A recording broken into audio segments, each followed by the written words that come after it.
మా అక్క ఎదురండి ఎక్కడికి వెళ్ళారు మా బావగారు.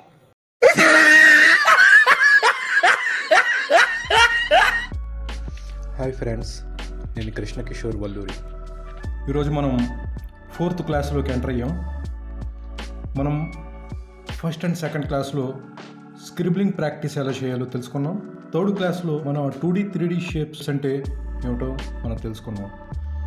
ఈరోజు క్లాస్ 4 మనం 2D 3D షేప్స్లో మెయిన్గా కొన్ని బేసిక్స్ షేప్స్ని ఎగ్జాంపుల్గా తీసుకుని 2Dని 3Dగా ఎలా గీసుకోవాలో, అలాగే 2Dకి XY యాక్సెస్ ఉంటుందని, 3Dకి XYZ యాక్సెస్ ఉంటుందని మనం తెలుసుకున్నాం. ఇప్పుడు 3D షేపులు యూజ్ చేసుకుంటూ బొమ్మలు ఎలా గీసుకోవచ్చు అని ఒక సింపుల్గా కొన్ని ఎగ్జాంపుల్స్ చూద్దాం.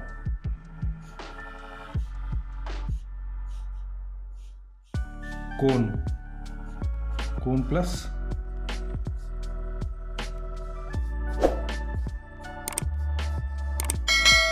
సిలిండర్. సో ఈ రెండింటిని మనం ఒక హట్ కింద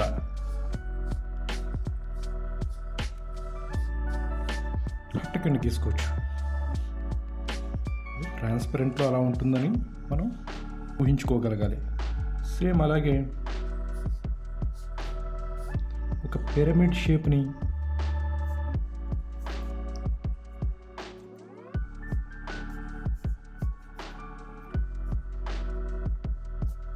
ఒక క్యూబ్ షేప్, ఈ రెండిటితో ఒక రూఫ్తో ఉన్న హౌస్ని తయారు చేసుకోవచ్చు.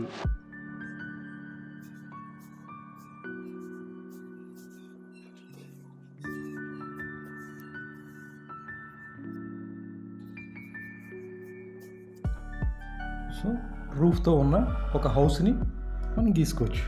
అలాగే మనం బాల్ షేప్ అనుకున్నాం కదా, సో ఆ బాల్ షేప్ని కొంచెం మోడిఫై చేసుకుంటూ కొంచెం ఇక్కడ అలా నొక్కి అవి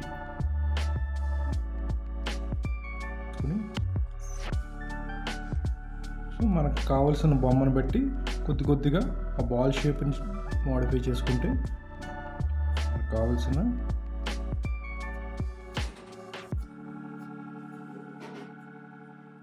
సో యాపిల్ కానీ బాల్ కానీ ఇవన్నిటికీ కూడా బేస్ షేప్ని తీసుకుని మనకు కావాల్సిన షేప్ని మోల్డ్ చేసుకోవాలి. అలాగే ఆ ఓవెల్ తీసుకుందాం. ఆ ఓవెల్ షేప్ని సో ఈ షేప్లో ఏమేమి ఉన్నాయో ఐటమ్స్ చూసుకోవడం, సో మన ఇలా సింపుల్గా ప్రాక్టీస్ చేయడం. సో ఇలా ఒక బ్రింజాల్ని గీసుకోవచ్చు. అలాగే ఈ కోన్ షేప్ని కొంచెం స్ట్రెచ్ చేసుకుని ఈ గీతను కొంచెం చిరిపేసేసి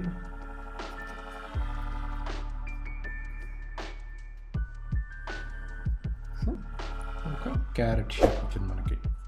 సో ఇలా మన 3D షేప్స్ని బేస్ చేసుకుని మనకు కావాల్సిన బొమ్మల్ని మనం మౌల్డ్ చేసుకుంటూ డ్రా చేసుకోవచ్చు. సో ఇది బాగా అర్థమైంది కదా. అలాగే మనం ఈ కోన్ షేప్ని తీసుకుని దాన్ని మనం హాఫ్ కట్ చేసేస్తే, సో మనం హాఫ్ కట్ చేసేసి దీన్ని చెరిపేస్తాం. సో ఒక చిన్న గ్లాస్ కింద వస్తుంది. సో అలా మనకు కావాల్సిన షేప్ని బట్టి 3D షేప్స్ని మౌల్డ్ చేసుకోవాలి. అలాగే మరిన్ని ఎగ్జాంపుల్స్ చూడొచ్చు మనం.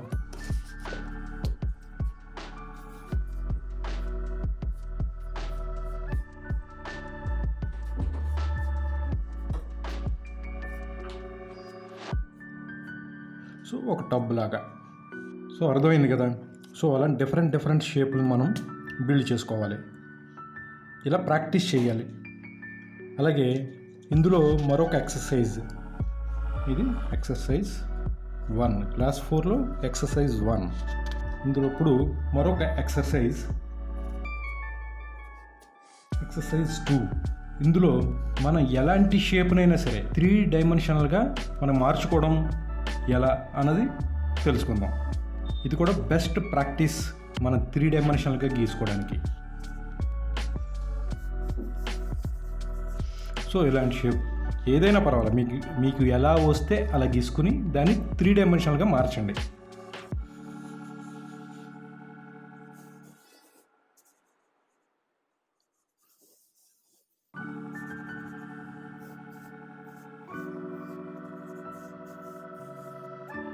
సో ఈ ఎగ్జాంపుల్స్ చూద్దాం. వీటిని 3 డైమెన్షనల్గా మనం మార్చడం ఎలా. ఇవి నేను ఏదో ర్యాండమ్గా గీసిన షేపులు. సో వీటిని 3 డైమెన్షనల్గా మనం మారుద్దాం. సో 3 డైమెన్షనల్గా మార్చినప్పుడు ఇది ఏ షేప్లో ఉందో ఆ షేప్నే మనం ఫాలో అవ్వాలి మెయిన్గా. సో ఇక్కడి నుంచి బిగించేద్దాం, చివరి నుంచి ఇటు సైడ్ లైన్, అంటే మనం ఇటువైపు డెప్త్ ఇద్దాం అనుకుంటున్నాం కాబట్టి ఈ లైన్ని ఫాలో అవ్వాలి. ఇటు సైడ్ లైన్ని మనం అటువైపు డెప్త్ ఇవ్వాలంటే ఆ లైన్ని ఫాలో అవ్వాలి, ఇక్కడి నుంచి ఇక్కడికి, ఇక్కడి నుంచి. సో ఇప్పుడు చిన్న ఎగ్జాంపుల్ చూద్దాం. ఇది ఇక్కడి నుంచి ఇలా ఉంది కాబట్టి ఈ డెప్త్ ఎంత ఇవ్వాలి అది కూడా మనం డిసైడ్ అవ్వచ్చు, మన ఇష్టం. చిన్న డెప్త్ ఇద్దామా ఎక్కువ డెప్త్ ఇద్దాం, సరే దీన్ని చిన్న డెప్త్గా ట్రై చేద్దాం. సో సేమ్ ఇక్కడ ఎంత డెప్త్ ఇచ్చామో దీన్ని కూడా అంతే డెప్త్ ఇవ్వడానికి ట్రై చేద్దాం, అంతే డెప్త్ ఇద్దాం. మళ్ళీ ఇక్కడ లోపలికి వెళ్ళింది కాబట్టి మనకు కనపడదు. మళ్ళీ ఇక్కడి నుంచి మళ్ళీ సేమ్ డెప్త్తో ఇలా ఇలా. సో దీన్ని ఇలా కలిపేస్తే సరిపోతుంది. అలాగే ఇక్కడ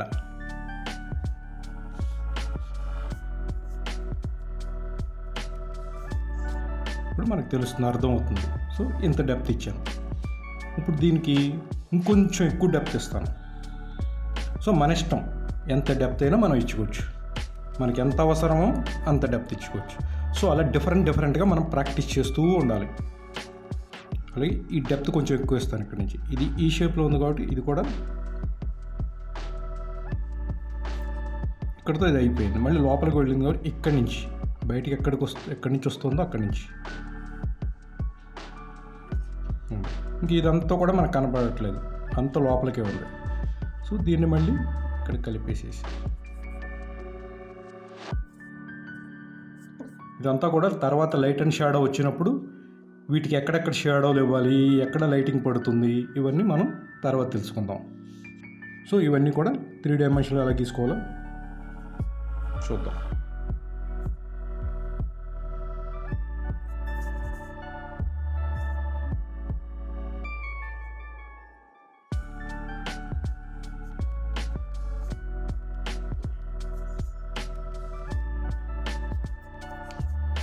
ఇక్కడ కొంచెం ఎక్కువ డెప్త్ ఇచ్చి ట్రై చేద్దాం. ఇంత దూరం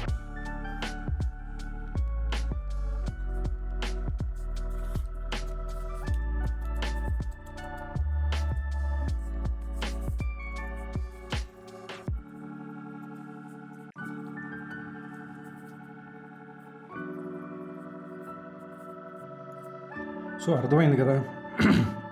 సో ఇలాంటి డిఫరెంట్గా ప్రాక్టీస్ చేయాలి, 3 డైమెన్షనల్గా ఎలా వేయాలో. అలాగే ఇలాంటి షేపులు మీకు డిఫరెంట్ షేపులు కావాలంటే మన ఇంగ్లీష్ లెటర్లు కానీ తెలుగు లెటర్స్ కానీ మీకు 3 డైమెన్షనల్గా ఎలా మార్చాలో మీకు యూజ్ అవుతాయి. మీరు అలా కూడా ట్రై చేయొచ్చు. కొన్ని ఇంగ్లీష్ లెటర్ని 3 డైమెన్షనల్గా ఎలా మార్చాలో గీసి చూపిస్తాను.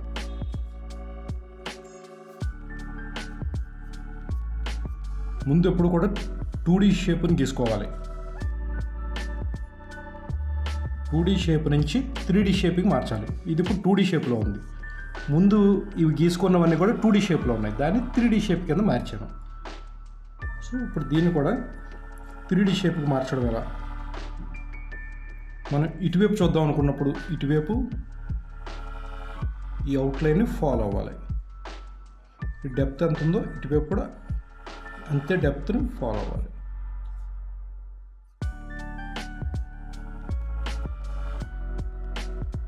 ఆల్రెడీ డెప్త్ అంతా కూడా లోపల ఉంది కాబట్టి ఇంత డార్క్ చేసేసుకోవచ్చు. సో ఇదంతా మనం డార్క్ చేసేసుకుంటే ఒక 3 డైమెన్షన్లో లెటర్స్ ఎలా ఉంటాయో మనకు అర్థమవుతుంది.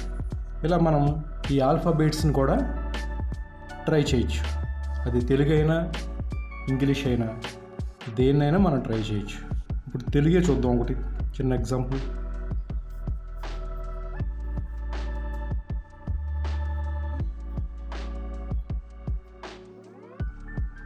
ఈ 2 డైమెన్షన్లో ఫస్ట్ గీసుకున్నాను. ఈ 2 డైమెన్షన్ నుంచి 3 డైమెన్షన్లోకి మార్చుకున్నాను. ఇప్పుడు ఇది ఏ షేప్ ఉంటే ఆ షేప్లోకి వెళ్ళాలి. అది ఎంతవరకు కనపడుతుందో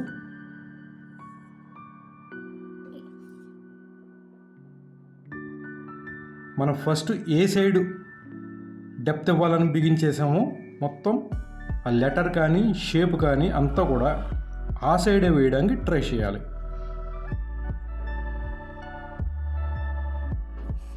అర్థమైంది కదా? ఈ లైన్ ఫాలో అవ్వాలి. ఇక్కడ ఈ లైన్ ఫాలో అయ్యాం. ఇది ఈ షేప్. సో ఫైనల్గా వీటిని ఇలా అటాచ్ చేసేసేయాలి. ఆ పాయింట్ని ఈ పాయింట్ని కలుపుకుని. సో నేను ఇటు నుంచి చూడాలనుకున్నాను కాబట్టి నేను ఇటు ఇచ్చాను. అటు నుంచి చూడాలనుకుంటే ఈ డెప్త్ అంతా ఇటు సైడ్ వస్తుంది, ఇటు రాదు. ఓకేనా? ఇవన్నీ కూడా మీరు రకరకాలుగా ప్రాక్టీస్ చేయండి. 2 డైమెన్షన్ ఏ షేప్ నుంచి అయినా సరే 3 డైమెన్షన్ గీయడానికి ట్రై చేయండి. అలాగే ఈ షేపులతో ఇలా మిక్స్ చేసుకుంటూ ఒక షేప్ని తేండి. అలాగే మీకు అనిపించిన షేపులతో ఫ్రూట్స్ కానీ సమ్ ఆబ్జెక్ట్స్ కానీ ఏదో ఒకటి చాలా ఉంటాయి, వాటిని అబ్జర్వ్ చేసి ప్రాక్టీస్ చేయండి. ఇంకో ముఖ్య విషయం ఏంటంటే మనం ప్రాక్టీస్ చేయాలి అంటే 1 గంట చేయగలుగుతాం, లేకపోతే మ్యాక్సిమం 2 గంటలు చేయగలుగుతాం. అబ్జర్వేషన్ అనేది చాలా బెస్ట్ ప్రాక్టీస్. మిగతా టైం అంతా కూడా మన చుట్టూ ఉన్న అందరినీ అబ్జర్వ్ చేస్తూ ఉండండి. అలాగే ఆ ఇంట్లో ఉన్న వస్తువుల్ని, కుర్చీలు, అన్ని రకాలు, అలాగే మనుషుల్ని అందరిని అబ్జర్వ్ చేస్తూ ఉండండి. అది మైండ్లో ముద్ర పడిపోతే మనం బొమ్మ గీసేటప్పుడు ఆ షేపులు గుర్తొచ్చి మనం ఈజీగా గీయగలుగుతాం. అందుకనే అబ్జర్వేషన్ అనేది ది బెస్ట్ ప్రాక్టీస్ అనమాట. తర్వాత వీటి డీటెయిల్స్ అని మనం తర్వాత యాడ్ చేసుకుందాం. అలాంటి డీటెయిల్స్ అన్నీ కూడా అర్థమైంది అనుకుంటాను. ఏమైనా డౌట్ ఉంటే కామెంట్ సెక్షన్లో రాయండి. తప్పక నా ఛానల్ని లైక్ చేసి షేర్ చేయండి. సబ్స్క్రైబ్ చేయడం మాత్రం మర్చిపోవద్దు. Thanks for your support.